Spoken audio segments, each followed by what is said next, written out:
अस्सलाम वालेकुम my YouTube listeners. उम्मीद है सब खैरियत से होंगे। सल्फाइड के एपिसोड नंबर 7 शुरू करते हैं। मिकी, आरजे और हशाम तीनों पेरिस के मशहूर रेस्टोरेंट में बैठे थे। वो वहाँ डिनर की गर्ज से आए थे। बहुत भूख लगी है हशाम भाई, मिकी ने अपने पेट पर हाथ रखते हुए कहा था। ऑर्डर कर तो दिया है, 5 मिनट इंतजार कर लो भूखे इंसान, जवाब आरजे की तरफ से आया था। मैं 1 मिनट में आया, हशाम ने मोबाइल की तरफ देखते हुए कहा था। कोई अहम कॉल थी। ये हशाम के साथ लड़के कौन है? माही ने पास बैठी एला से पूछा था। दोस्त होंगे और कौन हो सकते हैं, एला ने खाना खाते हुए जवाब दिया। माही कब से अपने सामने बैठे हशाम को देख रही थी। आरजे की उसकी तरफ पुश थी, वो उसे नहीं देख पाई थी। अलबत्ता मिकी और हशाम उसे नजर आ रहे थे। ये इत्तेफाक या उसकी खुशनसीबी कि हशाम उसे यार नजर आ गया था। माही ने उसे तंग करना तो छोड़ दिया था, लेकिन चाहना और देखना नहीं छोड़ा था। मेरे हम सफ़र तेरी बेरुखी दिल मुब्तला की शिकस्त है। इसे किस तरह मैं कहूँ फता, ये मेरी अना की शिकस्त है। तू चला गया मुझे छोड़कर, मैंने फिर भी तुझको सदाएं दी। मेरे हम सफ़र तू रुका नहीं, ये मेरी सदा की शिकस्त है। तुझे ला के दिल में बिठा दिया, तुझे राज हर एक बता दिया। तूने फिर भी कोई वफा न की, ये मेरी वफा की शिकस्त है।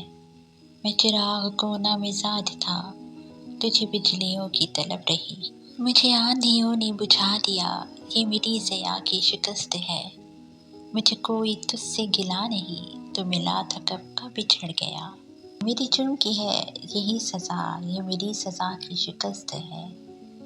मेरी खामोशी के बयान को तू समझ के भी ना समझ सका।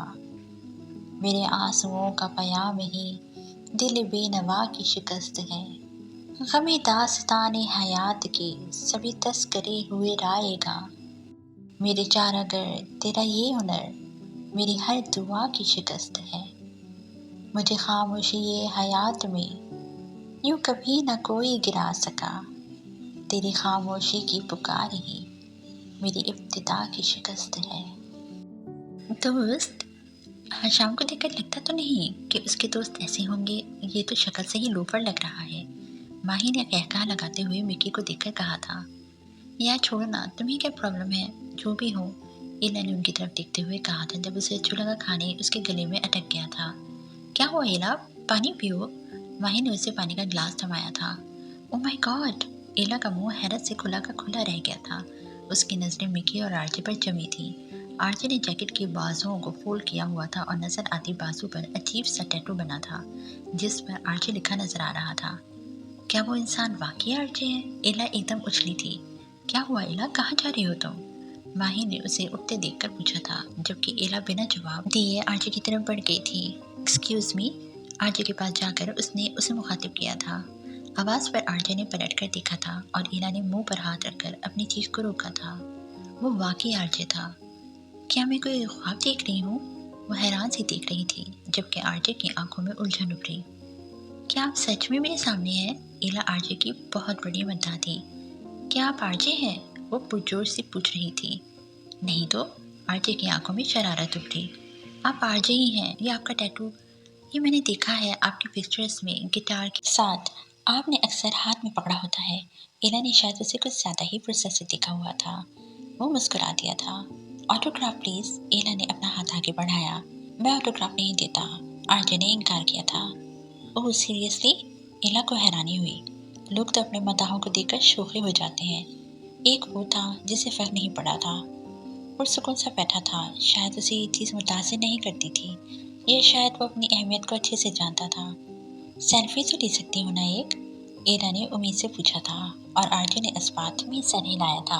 आरजे के साथ पिक्चर बनाने और कुछ बातें करने के बाद वो माही के पास वापस आई थी, जो सिखा जाने वाली नजरों से घूर रही थी।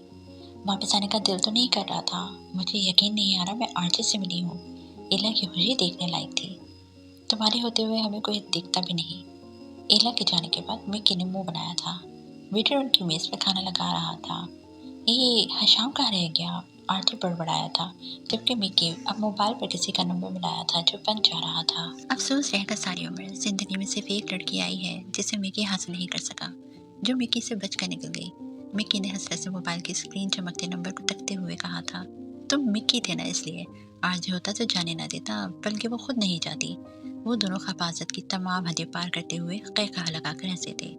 दूर बैठी इला सताई से उस हैंडसम से लड़के को देख रही थी जिस पर उसे हाल ही में क्रश हुआ था। लेकिन शायद वो नहीं जानती थी कि जो इंसान बाहर से खूबसूरत नजर आता हो, लाजमी नहीं उसका अंदर भी उतना ही खूबसूरत हो। आरजे की नज़र हशाम पर पड़ी थी जो उनकी तरफ बढ़ रहा था। उसे देखकर वो दोनों सीधे होकर बैठ गए थे। हशाम को ऐसी बातें नहीं पसंद थी, इसलिए खास तौर पर मिक्की तो डरता था उससे और उसके सामने इस तरह की बातें करने से गुरेज करता था। तकरीबन आधे घंटे बाद वो लोग इस रेस्टोरेंट से बाहर निकले थे। एक भी पल ऐसा नहीं था जब माही ने अपनी नज़रों को हशाम के चेहरे से हटाया हो। उसे जी भरकर देखने का मौका मिला था और उसने इस मौके से खूब फायदा उठाया था। वो लोग जा चुके हैं माही, अब हमें भी चलना चाहिए। उनके जाने के बाद इला ने माही को झंझोड़ा था। हाँ ठीक है चलो।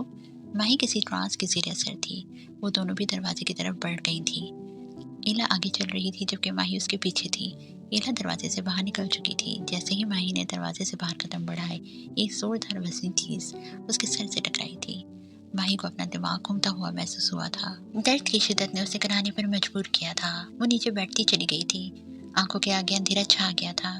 नीचे गिरने से पहले उसने थोड़ी सी आंखें खोली थी और अपने सामने एक ऊंचे लंबे लड़के को खड़ा पाया था जो हैरानी से उसकी तरफ देख रहा था। इसके बाद माही का जहन तारीकियों में डूब गया था। हानम आज सुबह से ही दुआएं मांग रही थी। उसका बीएससी का रिजल्ट आने वाला था। आज तो हानू आपी का अमालनामा खुलने वाला है, अल्लाह खैर करे। जवाद उसे परेशान देकर मजीद परेशान कर रहा था। दुआ करो मेरे लिए। हानम का दिल धक धक कर रहा था। नहीं करूँगा। आप कौन सा मुझे आरजे का शो देखने देती हैं? जवाद ने मुंह बनाया।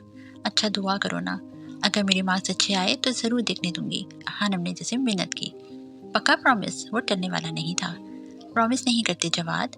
ठीक है फिर। एक दो मज़ामीन में हानू आपी पक्का उड़ेगी। वो एकदम ही नजूमी बन गया था। मुंह बंद करो अपना। हानम को गुस्सा आया। तो फिर वादा करें कि आरजे का शो हमारे साथ देखा करेंगी आप, और अगर नहीं देखना तो हमें देखने देंगी।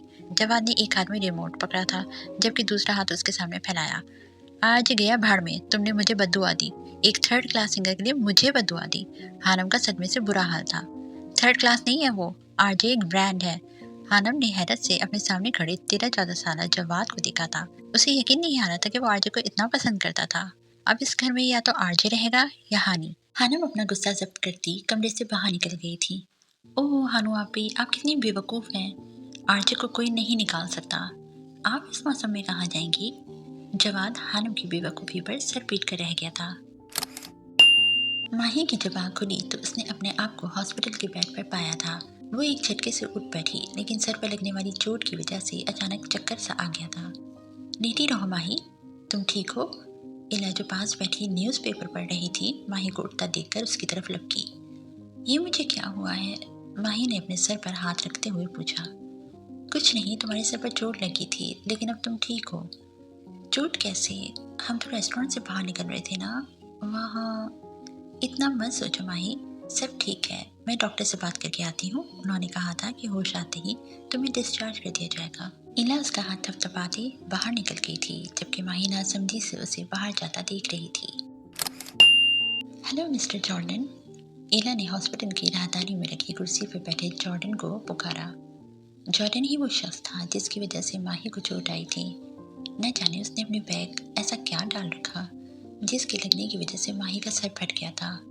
वो अपनी ही धुन में बैग को घुमाते हुए रेस्टोरेंट के अंदर दाखिल हो रहा था जब बाहर निकलती माही के सर पर वो भारी वजनी बैग टकरा गया था। क्या उन्हें होश आ गया है? एला के बुलाने पर वो उसकी तरफ लपका। हाँ, माही को होश आ गया है, लेकिन अगर उसे कुछ हो जाता तो मैं तुम्हें हरगिज न छोड़ती। एला ने खूनख्वार नजरों से उसे घूरते हुए कहा था। तो अब मैं जा सकता हूँ? जॉर्डन ने सवालिया नजरों से उसे देखा। जब तक वो डिस्चार्ज नहीं हो जाती तुम कहीं नहीं जा सकते, और अभी तुम्हें माही से माजरत करनी चाहिए। व्हाट? वो हैरान हुआ। जी बिल्कुल, या मैं पुलिस को कॉल करूं? एला उस वक्त काफ़ी संजीदा थी। वो इस हालत में तुम्हारी वजह से है। न जाने तुमने इस मनहूस बैग में क्या डाला हुआ है। एला ने उसके बैग को इशारा कोसते हुए कहा जो जॉर्डन ने कंधे पर डाल रखा था। जॉर्डन बुरा फंसा था। वो पुलिस से नहीं डरता था, लेकिन रेस्टोरेंट के बाहर बेहोश होती माही और उसके सर से निकलते खून को देखकर वो एकदम घबरा गया था। ठीक है, मैं उससे बात कर लेता हूँ। बिल मैंने अदा कर दिया है। वो एला से कहता कमरे की तरफ बढ़ गया था। हानम बहुत खुश थी, उसके साथ साथ वो बहुत उदास भी थी। खुश इसलिए थी कि वो बहुत अच्छे ग्रेड के साथ पास हुई थी, अलबत्ता उदास होने की वजह काफ़ी संजीदा थी। वो ये सोच सोच कर परेशान हो रही थी कि आगे क्या करेगी। क्या हो गया है हानी, अब क्यों परेशान हो? माहम ने उसे गुमसुम देखा तो पूछा। परेशान नहीं हूँ, सोच रही हूँ कि अब क्या करूँगी। मास्टर्स करना चाहती हूँ, लेकिन यूनिवर्सिटी की फ़ीस कहाँ से लाऊंगी। माहम ने एक गहरा सांस लिया था। फिक्र ना करो, कुछ ना कुछ हो ही जाएगा। वैसे भी तुम्हारे इतने अच्छे मार्क्स हैं, स्कॉलरशिप मिल जाएगा। माहम ने उम्मीद दिलाई थी। महामुर्गी बात सुन, हमदान अंकल आए हैं बाहर। जवाद कमरे में झांकता और माहम को नापसंदीदा तरीन नाम से नवाजता गायब हो चुका था। ये मुझसे मार खाएगा। माहम का चेहरा सुर्ख हुआ था, जबकि हानम को जवाद की बात पर हंसी आ गई थी। अलबत्ता वो हैरान थी कि हमदान अंकल वो उसकी मौजूदगी में पहली दफ़ा घर आए थे। वो दोनों दुपट्टा अच्छे से सर पर ली थी, बाहर निकली थी। जॉर्डन बड़बड़ाता कमरे में दाखिल हुआ था। उसे इंतहा का गुस्सा आया हुआ था, हालांकि गद्दी भी उसी की थी। जैसे ही उसकी नज़र सामने बेड पर मौजूद माही पर पड़ी थी, वो ठिठक सा गया था। वो लड़की मासूम भी थी और प्यारी भी। जब किसी महजबीन से बात हुई, मौसमी गुल की पहली रात हुई। कौन करता है इश्क दानिस्ता, इत्तेफाकन ये वारदात हुई। कौल दें और इसे वफा ना करे, जाने मन ये भी कोई बात हुई। उफ वो सादा सी बेजुबान नजर जो मेरी कीमत हयात हुई। दिल से खुशबू तो आ रही है अदम, क्या खबर किस नगर में रात हुई। आंखें बंद किए बेड से टेक लगाए वो मुस्कुरा रही थी। उसके सर पर पट्टी बंधी थी। जॉर्डन को अच्छी तरह याद था, उसका काफी ज्यादा खून बह गया था। उसे समझ नहीं आ रहा था कि वो क्या बात करे। जॉर्डन ने एक दफा तो सोचा था कि वो वापस चला जाए, न जाने क्यों फिर उसके दिल ने ख्वाहिश की थी कि बेड पर लेटा वजूद एक बार आंखें खोलकर उसे देखे। वो खासा बदज़ौक़ किस्म का इंसान था, उसे खूबसूरती और मासूमियत का नहीं पता था, लेकिन उस वक्त वो रुका हुआ था। न जाने क्यों माही ने कमरे में किसी की मौजूदगी को महसूस करते हुए आंखें खोली थी और फिर सामने खड़े शख्स को देखकर उसके चेहरे पर वाज़ेह उलझन उभरी थी। हेलो, मैं जॉर्डन हूँ। जॉर्डन ने उसके आंखें खोलने पर सर पटाकर कहा था। थोड़ा गौर करने पर माही को याद आ गया था कि जब वो बेहोश हुई थी उसने उसी शख्स को देखा था। सॉरी, मेरी वजह से आपको सर पर। जॉर्डन को समझ नहीं आ रहा था कि वो कैसे माफ़ी मांगे। जी, इन्हीं जनाब की बदौलत तुम इस वक्त यहाँ मौजूद हो, एला ने कमरे में दाखिल होते हुए कहा था। इसने अपना भारी वजनी बैग तुम्हारे सर पर मारा था। एला की बात पर माही ने हैरानी से जॉर्डन के कंधे पर लटके बैग को देखा था, जबकि जॉर्डन का दिल कर रहा था कि अब वो उसी बैग से एला का सर फाड़ दे, लेकिन उसे देर हो रही थी। उसे जल्दी अपनी मतलूबा जगह पर पहुंचना था। इट्स ओके मिस्टर जॉर्डन, हो जाता है, माही ने नरमी से कहा, जबकि वो दोनों हैरान हुए थे। जॉर्डन को अंदाज़ा नहीं था कि वो उसे माफ़ कर देगी। अगर ना भी करती तो वो उसका कुछ बिगाड़ नहीं सकती थी, लेकिन वो सच में हैरान हुआ था। माही के चेहरे पर शफीक से मुस्कुराहट थी। कमरे में डॉक्टर दाखिल हुआ था। वो अब माही का चेकअप कर रहा था। एला गुस्से से बड़बड़ा रही थी। जॉर्डन को जब अपना आप वहाँ इजाफी लगा तो वो खामोशी से वहाँ से निकल आया। वो तेज तेज कदम उठाता बाहर की जानिब बढ़ रहा था। उसे अच्छे से याद था कि इस वक्त एंथनी उसका इंतजार कर रहा होगा। माशाल्लाह, तुम्हारी बेटियां बहुत प्यारी हैं आसी। हमदान ने अपने सामने मेज़ पर चाय रखती हानम को देखकर कहा था। इतनी ज़बरदस्त कामयाबी पर बहुत बहुत मुबारक हो बेटा। उन्होंने हानम के सर पर हाथ रखा था। हानम को एकदम शफकत का एहसास हुआ था। मैं भी माहिन से मिलकर आया हूँ, अभी कुछ दिन पहले। बिजनेस टूर था। माजरत करता हूँ, इतने दिनों से खैरियत पूछने नहीं आया। वो चाय का कप उठाते हुए कह रहा था। हानम को हैरत हुई थी कि इतना बड़ा आदमी कैसे आम लोगों की तरह उनके घर में मौजूद था, और तो और ऊपर से माजरत कर रहा था। ग्रे रंग की पैंट पर सफ़ेद शर्ट और ग्रे ही कोट पहने वो शख्स इंतहा की शानदार शख्सियत का मालिक था। उम्र 50 के करीब थी, लेकिन वो 40-45 से ज़्यादा का नहीं लगता था। कैसी है आपकी बेटी? छोटी होगी ना वो तो, क्योंकि मेरी शादी के बाद ही आपकी शादी हुई थी ना। आसिया बेगम अब 20-22 पहले की तरह उसे तुम नहीं बुला पा रही थी। वो अब काफ़ी रूपदार शख्सियत का मालिक बन गया था। उनकी बात सुनकर एक पल के लिए सेठ हमदान के चेहरे का रंग फीका पड़ा था। हाँ, वो ठीक है, वो हंस दिए थे, टूटी फूटी सी हंसी। वो ना करदा जुर्म की सज़ा आज तक भुगत रहे थे। अंकल, आपकी बेटी पेरिस में पढ़ती है? माहम ने इश्तियाक से पूछा था। जी, हमदान साहब ने जवाब दिया था। फिर तो बहुत प्यारी होगी। माहम बड़बड़ाई थी। उसे माहिन हमदान को देखने का तजस्सुस हो रहा था। वो तो अभी बहुत छोटी होगी ना। आपने अकेले ही इतनी दूर भेज दिया। बिल आखिर आसिया बेगम ने वो सवाल पूछ ही लिया था जिससे हमदान साहब बचना चाह रहे थे। جی نہیں، माशाल्लाह 23 साल की होने वाली है मेरी बेटी, हमदान साहब ने मरी मरी सी आवाज में जवाब दिया था, जिसे सुनकर आसिया बेगम का मुंह हैरत से खुल गया था। टाइगर बॉक्सिंग क्लब तमाशबीनों से भरा पड़ा था। जॉर्डन जॉर्डन, हर तरफ जॉर्डन के नारे लग रहे थे। सुनो जॉर्डन, तुमने हारना है इस बार। अगर तुम जूनी से हार गए तो हम बहुत सा पैसा कमा सकते हैं। एंथनी इसके पास खड़ा उसके कानों में जैसे मंत्र फूंक रहा था। सुन रहे हो ना तुम? एंथनी ने उसे मुतवज्जा ना पाकर दोबारा कहा। सुन रहा हूँ। जॉर्डन की आंखें सुर्ख अंगारा हो रही थी।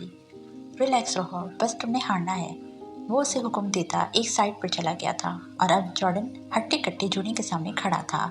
जैसे ही सीटी की आवाज़ गूंजी, जूनी उसकी तरफ लपका था। वो अब बुरी तरह एक दूसरे पर वार कर रहे थे। जॉर्डन सुर्ख जबकि जूनी पीले रंग की वर्दी में मलबूस था। जॉर्डन का एक जोरदार घूंसा जूनी के मुंह पर पड़ा था। जूनी पीछे की जानिब लड़खड़ाया।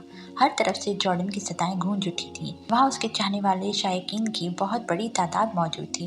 एंथनी ने जॉर्डन को इशारा किया था और जॉर्डन ने खुद को ढीला छोड़ दिया था। अब जूनी उसे बुरी तरह पीट रहा था जबकि जॉर्डन सिर्फ मारने का तकल्लुफ कर रहा था। जॉर्डन पर पैसा लगाने वाले लोग एकदम बुझ से गए थे। जूनी ने एक जोरदार मुक्का जॉर्डन के मुंह पर मारा था। जॉर्डन के मुंह से खून निकल आया था। जैसे ही जॉर्डन की नज़र अपने खून पर पड़ी, उसकी आंखों में रेस्टोरेंट के बाहर नीचे गिरती माही का सरापा घूम गया, जिसके सर से खून बह रहा था। जॉर्डन का दिमाग एकदम घूमा था। वो किसी खूनख्वार जानवर की तरह जूनी की तरफ बढ़ा था। Jordan no, no Jordan. Anthony Jordan के बदले हुए तेवर देखकर आहिस्ता से बड़बड़ाया था, क्योंकि वो जानता था अब जूनी की खैर नहीं थी। वो हारने के साथ साथ अपनी हड्डियां भी तोड़वाने वाला था। एंथनी सर पीट कर रह गया था। ये मोबाइल किसके लिए है? हाना बिल्कुल नया और महंगे वाला स्मार्टफोन देखकर हैरान रह गई थी, जो पैक था और हमदान का ड्राइवर बहुत सा सामान देकर गया था, जिसमें वो मोबाइल भी था।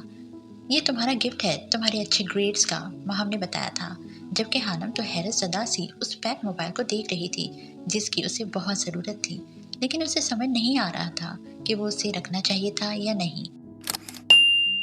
आसी ने मुझे अपने घर आने से मना कर दिया है माही बेटा। उसने कहा है कि गरीब लोगों के पास इज्जत के अलावा कुछ नहीं होता, और मेरा उनके घर आना जाना उसके मोहल्ले वालों को नहीं पसंद। वो दिल बर्दाश्ता से कह रहे थे। वो कौन होते हैं नापसंद करने वाले? वो आपकी कज़न का घर है, जब चाहें जा सकते हैं। माही को हकीकतन गुस्सा आया था। वो अपने बाप के हालात व वाक़यात से अच्छे से वाकिफ थी। वो कह रही थी एक बेवा जिसकी 2 जवान बेटियां हों, उसके घर पर मेरे यूं आने जाने से उसके लिए मुश्किलात में मज़ीद इजाफा होगा। तो बाबा, आप उन्हें अपने घर ले आए। वो नहीं आएगी, कैसे लेकर आऊं? वो शिकस्ता दिल के साथ पूछ रहे थे। बाबा, आप उनसे ऐसा रिश्ता बनाओ जिससे दुनिया का मुंह बंद हो जाए और लोग आपके और उनके खिलाफ कोई बात न कर सके। माही की बात पर सेठ हमदान बुरी तरह चौंके थे। ओके पापा, मुझे काम है, मैं कुछ देर बाद कॉल करती हूँ आपको। माही फोन बंद कर चुकी थी, मगर वो सेठ हमदान साहब को गहरी सोच में डाल गई थी। अम्मा, ये महंगा मोबाइल है, मैं कैसे रख सकती हूँ? वो आसिया बेगम के पास खड़ी थी। खुद ही तो कह रही थी कि तुम्हें बहुत ज़रूरत पड़ती है। हाँ, ज़रूरत है, लेकिन उन्हें किसने बताया? हानम को अच्छा नहीं लग रहा था। वो एक खुददार लड़की थी। पहले ही हमदान साहब उनके लिए बहुत कुछ कर रहे थे और अब ऊपर से वो उलझ कर रह गई थी। मैंने तो नहीं बताया, उन्होंने अपनी मर्जी से भेजा है। नहीं रखना तो ठीक है, वापस कर देंगे। आसिया बेगम ने साफ बात की। अम्मी, अंकल को बुरा लगेगा, उन्होंने इतने प्यार से तोहफा दिया है। और हानी, तुम्हें अच्छी तरह से पता है कि तहाई वापस करना अच्छी बात नहीं है। माम ने समझदारी की बात की थी। वैसे अगर तुमने नहीं रखना तो मुझे दे दो, माम ने शरारत से कहा था, जबकि हानम उसे घूरती अंदर चली गई थी। अंकल, इतना महंगा गिफ्ट देने की क्या ज़रूरत थी? वो हमदान साहब का नंबर मिलाए उनसे बात कर रही थी। क्यों बेटा, पसंद नहीं आया आपको? उन्होंने परेशानी से पूछा। नहीं अंकल, ऐसी बात नहीं है, लेकिन क्या बेटा? कल को आप यूनिवर्सिटी जाएंगी, आपको बहुत ज़रूरत पड़ने वाली है। यूनिवर्सिटी का नाम सुनकर हानम के दिल में हसरत उभरी थी। अब वो क्या कहती कि वो लोग इतना कुछ अफोर्ड नहीं कर सकते थे। अंकल, पता नहीं यूनिवर्सिटी जाना भी है या नहीं, और अगर किस्मत लेकर गई तब ले लेती ना। क्यों? किस्मत की बात क्यों? क्या आप मज़ीद तालीम जारी रखना नहीं चाहती? वो बहुत शाइस्तगी से पूछ रहे थे। ऐसी बात नहीं है अंकल। हानम से कोई जवाब नहीं बन रहा था। उसे शर्मिंदगी सी महसूस हो रही थी। अच्छा, आप ऐसा करें कि जिस यूनिवर्सिटी में दिल चाहे अप्लाई कर दें, बाकी मैं देख लूँगा। हमदान साहब की बात ने उसे सुन कर दिया था। लेकिन अंकल, वो कुछ कहना चाहती थी। जानता हूँ कि आप बहुत खुददार बच्ची हैं, मैं कोई एहसान नहीं कर रहा। ये एक कर्ज होगा, जब आप इस काबिल हो जाएं, उतार देना। लिसनर्स, इस एपिसोड को यहीं ख़त्म करते हैं। मिलते हैं नेक्स्ट एपिसोड में। अपना बहुत ज़्यादा ख्याल रखिएगा। अगर आपको मेरा साथ पसंद आया है तो चैनल को लाइक, शेयर और सब्सक्राइब ज़रूर कीजिएगा। अल्लाह हाफिज़। अनु की आंखों में नमी सी फैली। शायद उसकी दुआएं सुन ली गई थी। उसे समझ नहीं आ रहा था कि क्या जवाब दे। अचानक ही जैसे बहुत मजबूत सहारा अल्लाह ने उसके लिए बना दिया था। वो मजीद कुछ बातें करने के बाद मुंह बंद कर चुकी थी। उसकी खुशी की इंतहा नहीं रही थी। हानम को लग रहा था जैसे उसके ख्वाब उसके बहुत करीब हैं। वो हाथ बढ़ाकर उनकी ताबीर पा लेगी, लेकिन शायद वो ये भूल गई थी कि ख्वाबों की ताबीर कभी कभी उल्टी भी निकल आती है। ये ख्वाब इंसान को कामयाबी की बुलंदियों पर ले जाने की बजाय ऐसे अंधेरों में फेंक देते हैं जहाँ इंसान सारी उम्र तड़पता और सिसकता रहता है, लेकिन उन अंधेरों से नहीं निकल सकता। और तारीख गवाह है, औरत को ख्वाब देखने की हर जमाने में एक बहुत भारी कीमत चुकानी पड़ी है।